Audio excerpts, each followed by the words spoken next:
use a decent meal.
Ways with this machine for now.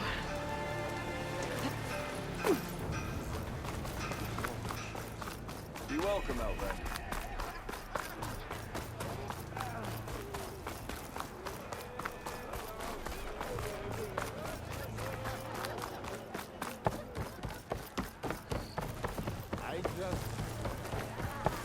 Ah, there you are. I happen to receive another visit from Ulvin himself. He was pushy, but I stood my ground. And dare I say it, I even got my own back. Yes, I did. I'm listening. When I made his meal, I used 3 pinches of salt. Instead of 2. Each journey begins with a single step, I guess. I think I have everything you asked for. Then just as you have inspired me, let us see if I can return the favor. Time to cook.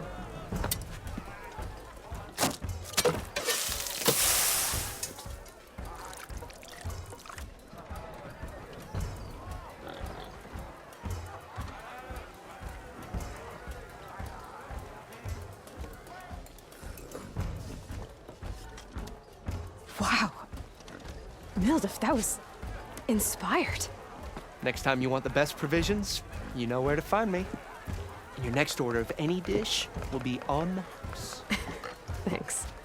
And don't forget to stand up for yourself. Funny you should say that. As it happens, I'm already cooking up my next portion of resistance. Hope to see you again.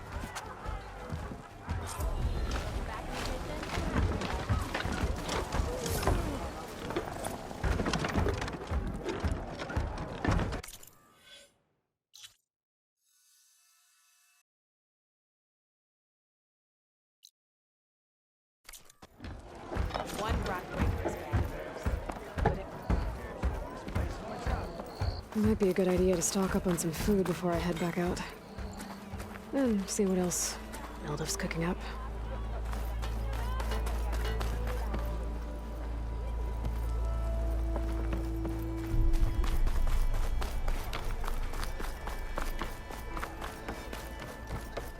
We are on the same side here. What do you want, Ulvund? Some kind of payment? My dear magistrate, you think I can be bought? If you want that whistle blown, all you have to do is have your soldiers remove the bristlebacks and sign the concession decree. Face it, what other choice do you have? Hi. Savior, what auspicious timing. Might we discuss a matter of importance to the Sundom? We might. Later. Very well. I shall be waiting. So, the savior herself. Walloper of Derval, gutter of youth. Maybe. I've heard many tales of your beauty and heroics, my fierce lady warrior. Ulvund Freeholder, at your service. So, what could have dragged you away from the fine silks and wine of Meridian to this smudge of a settlement? Your saviorly attention must be needed elsewhere. I'm here for the embassy and... The embassy? Why, by the forge. Ah. Greater gears for greater matters. Guess that means you'll be moving on. Once I've dealt with any problems around here that need my saviorly attention. Ah, the bristlebacks, of course. Got to get rid of them if you want that embassy to take place. Well, best get to it, hey? And off you go. Not so fast.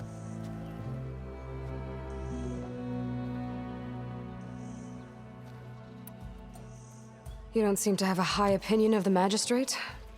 Well, I refuse to play nice to some fancy-robed parchment pusher when my fellow laborers are being bullied, intimidated, and taken advantage of. How noble of you. Noble, ha!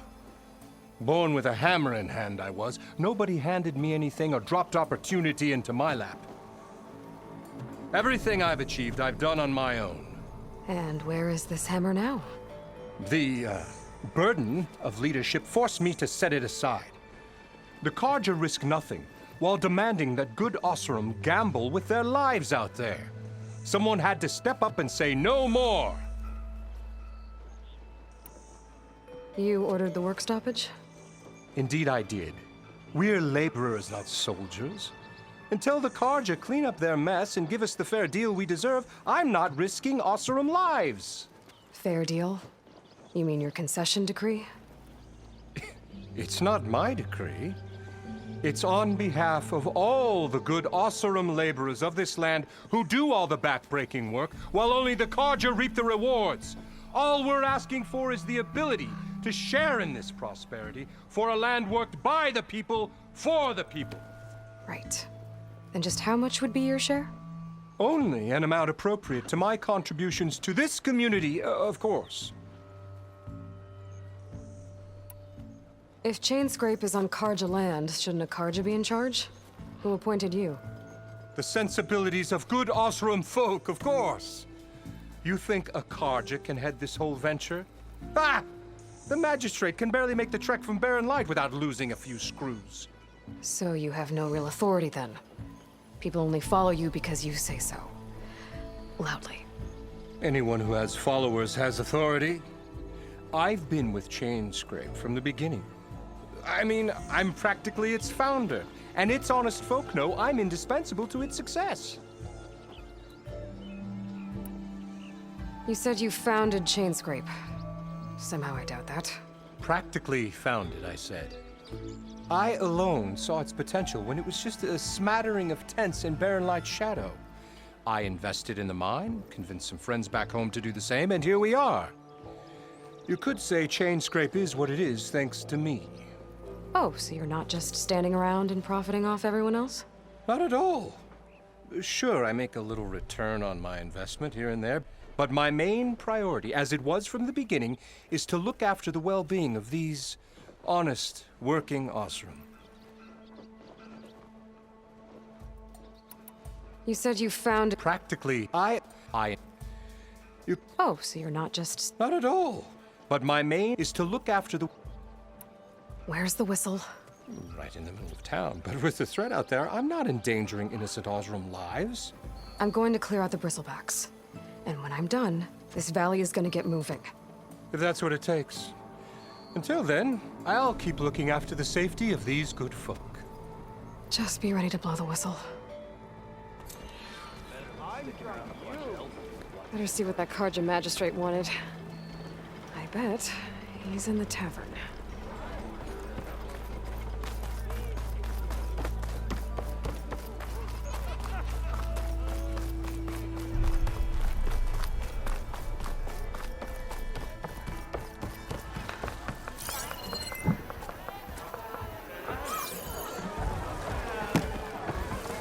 Back for that free meal? Go on, peruse my menu.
Joy.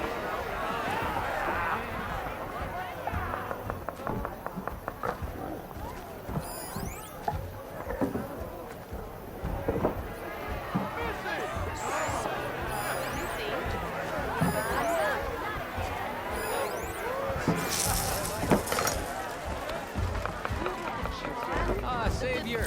Over here! Savior, thank you for taking the time, and my condolences that you had to endure Ulvund's bloviating. I've dealt with worse. It sounds like he's really trying to put you over the barrel. The idea that the Carja purposely let bristlebacks into the Daunt, it's completely absurd. But the louder and longer he says it, the more support he'll get for his damned concession decree. How did the bristlebacks get into the Daunt? No one knows for sure. The first report of them came from west of the quarry. But unless they have wings I don't know about, I don't see how they could have come over the mountains. No other way in. The only way I know about is Barren Light. Look, if you can get to the bottom of this, I can offer a considerable bounty in return. Help me shut Ulvund up.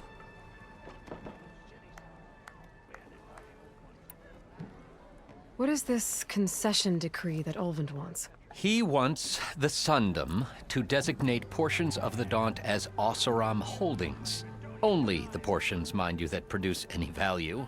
Let me guess. Because he stands to profit somehow? Exactly. With the Daunt under Oseram law, he could secure more investment for their numerous ventures. He can't get those investments without the concession? No. Not while there's a chance the Sundom could revoke their access. Hence, why the concession is so important to him. And why blaming the Carja for the Bristlebacks, no matter how absurd, works in his favor.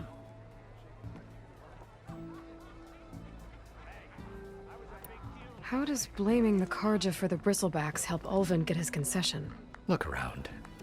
This may be the Sundom, but Chainscrape is all gears and rust and bad ale.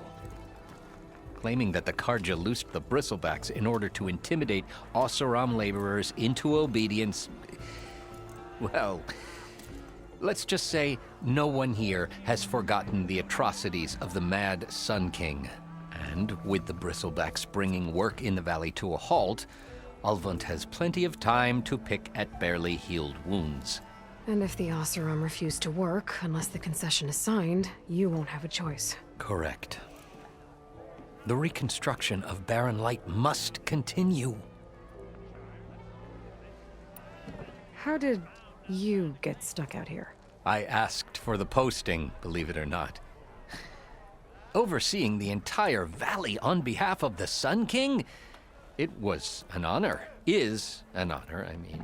But your job would be a lot easier without someone like Ulvund blasting hot air all the time? Ulvund's not going anywhere. He's been around longer than I have. Even fancies himself the founder of Chainscrape. Now, I'll find a way to live with him. I have to. You said the Bristlebacks were first spotted west of the quarry? Yes, according to one terrified laborer, said the ground trembled before they came charging down the hillside. He took off and ran all the way here. Good place to start looking, then. If you learn the truth, maybe Ulvund will stop blaming the Carja for every problem under the sun, and maybe then he'll actually focus on rebuilding Barren Light instead.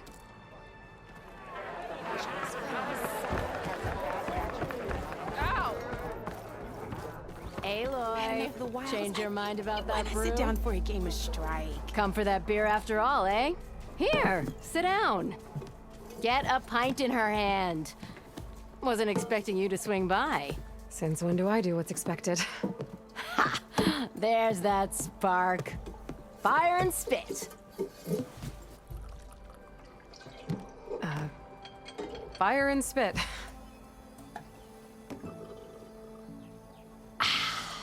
That's a blast from the bellows. Won't fix the forge, but at least I can forget about my troubles for a while. Like what? Take your pick. We got bodies to bury from the Bristlebacks, the work stoppage, Ulvund grating the gears about his concession decree. Hey! Weapons off the table! Ah, don't listen to me. Nothing a cold brew and knocking some heads together can't fix eventually.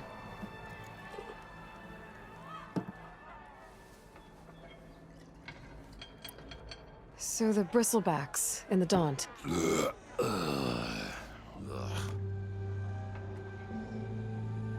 Where did they come from? That's the thing. No one rightly knows.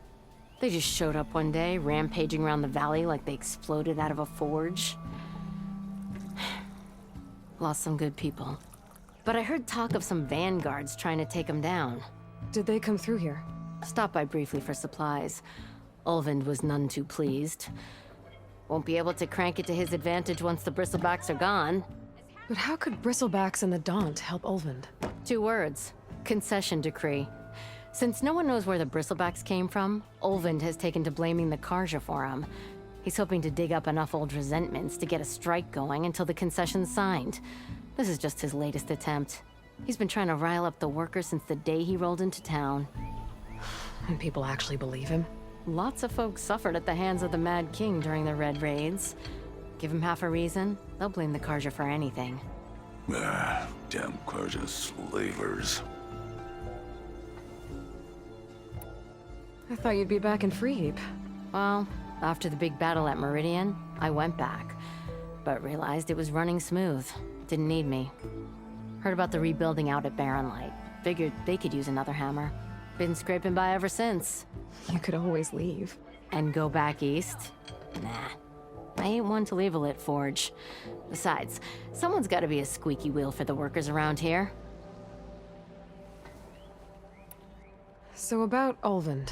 Around here, everything's about Olvend. How'd he end up in charge? He got here early, like a squirrel smelling a fat nut. He knew rebuilding Barren Light would need stone and timber. So he jangled purses all over Mainspring, getting investors to front claims on anything in the Daunt that might be worth a damn. Thing is, all the bankers back home know that this is Karja land, and the Sun King can revoke those claims at any time. That's why he's desperate for the magistrate to sign off on a concession decree. This concession decree, what is it exactly? And how would it help Olvend? It's pig diddle, that's what. A writ that would put all Osram claims in the Daunt under Osram law, even though they're on Karja land. It would mean that any existing ore, stone, and timber claims couldn't be revoked by the Karja. No more risk, no more hesitation for investors back in the claim to pour in the shards and expand their business. And since Olvend has a stake in all those claims, it would make him richer than a scrapper in a junk heap. Not to mention Chainscrape would become an Osram municipality, so he could buy enough votes to call himself an Elderman. He's a sly old badger, I'll give him that. Figures if he keeps up the pressure, eventually the magistrate will sign. Well, I have to be going. Thanks for the drink, Petra. I'm glad I stopped by. Anytime, Flamehair.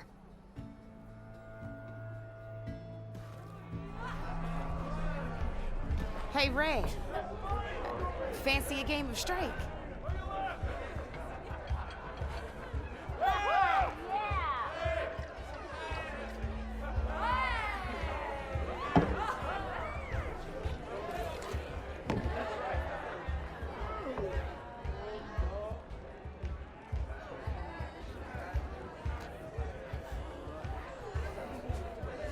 Another.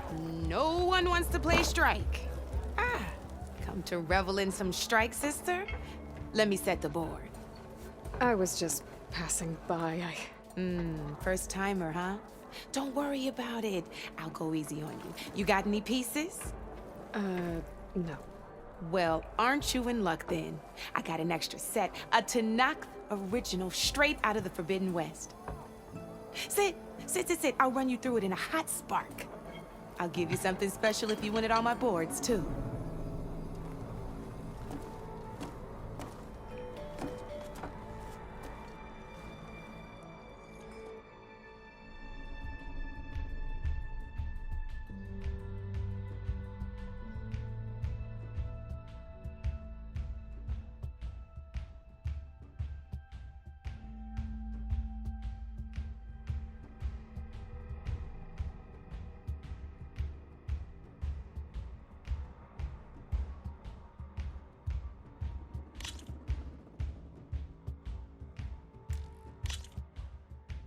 All right, let's start off simple. The Tanakh like to say that Machine Strike is a game of pure strategy. We each get a set of pieces. Each piece represents a kind of machine, and each machine is worth a different number of victory points. And to win the game, you'll need to gain 7 victory points by destroying the opponent's machines. It can be tricky remembering the details of every machine, so we use these notes to keep track of them. You see that number on the top right corner? That notes also tell you how far a piece can move, how powerful their attacks are, the distance they can strike from, and of course, their health. Okay, that's enough for now. Let's just play. I'll explain the rest as we go. I own the board, so I get to choose who goes first. Since this is your first time, I'll let you go.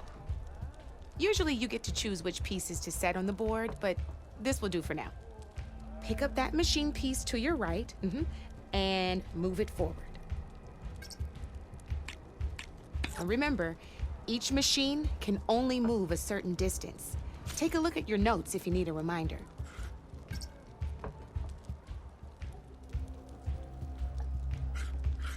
Just need to, move that machine forward, Red.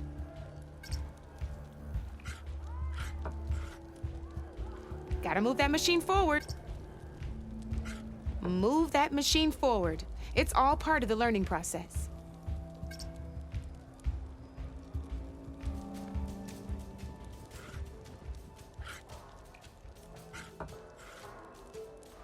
Easy enough, huh? Now, you get to move 2 machines each round, so go ahead and pick a second machine.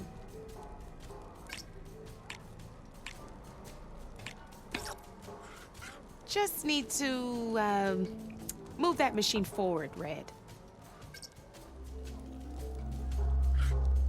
Gotta move that machine forward.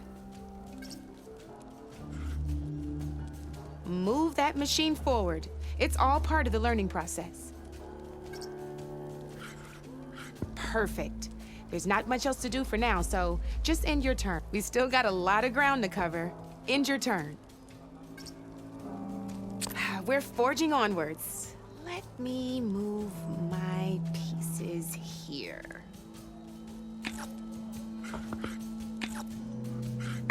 And we're back to you. This time, why don't you try attacking one of my pieces? Try with that machine on your right first.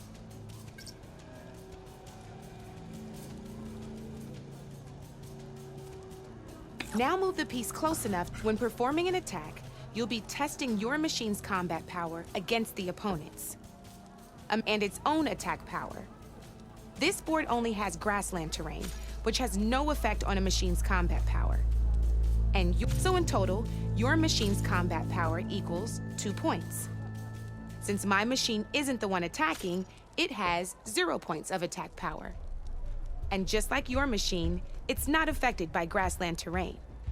So right now, the difference in combat power between the 2 machines, this means your machine can do, did you get all that?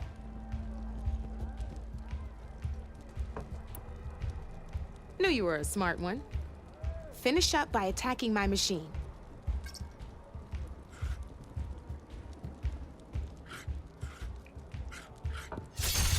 Not pulling any punches, huh? Now grab that second machine of yours. See how your machine can't move close enough to attack mine? You can make your machine sprint. That lets it move 1 space further. Try it out. Downside to sprinting is that your machine can no longer attack. Now, some players like to take a risk and overcharge their machine in cases like this. Overcharging lets you attack after a sprint, but it will damage your machine's health by 2 points. So use at your own discretion. Let's try doing that now so you can see what I mean. That's about it for your turn then.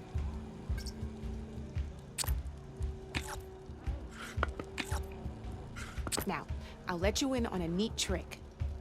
That machine of yours, the one closest to me, grab a hold of it. Same as in the wilds, machines have both armored points and weak points. You can see them marked on the pieces. Blue shows where their armor is thickest. Hit them there and you'll do some damage, but not a lot. Now, red shows the machine's weak points. Hit those and you'll deal a mighty blow.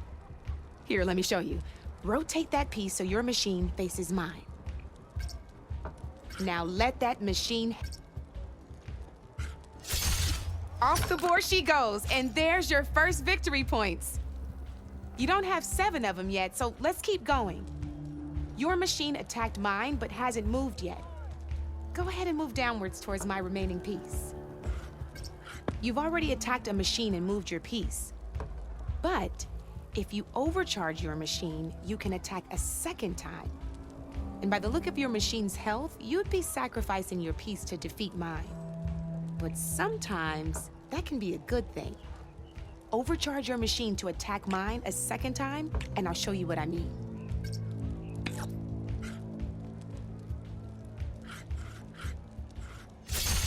Ain't that a thrill?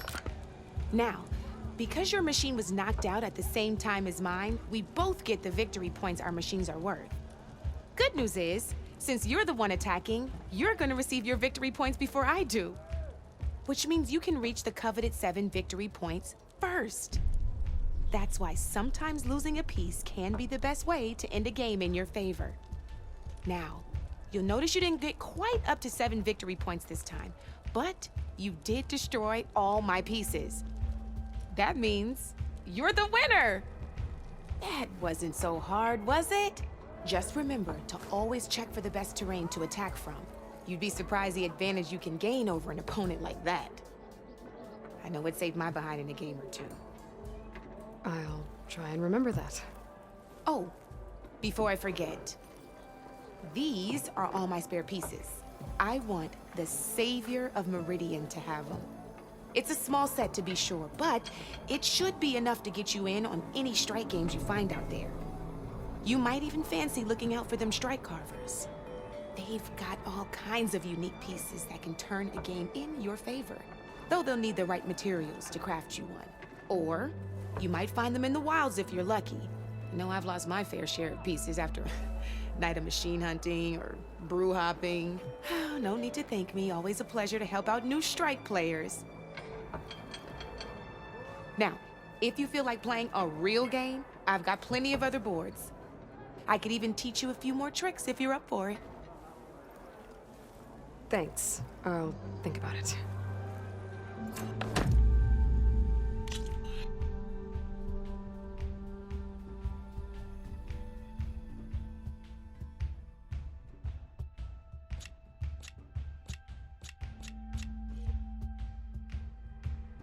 I'll see you later, Aloy.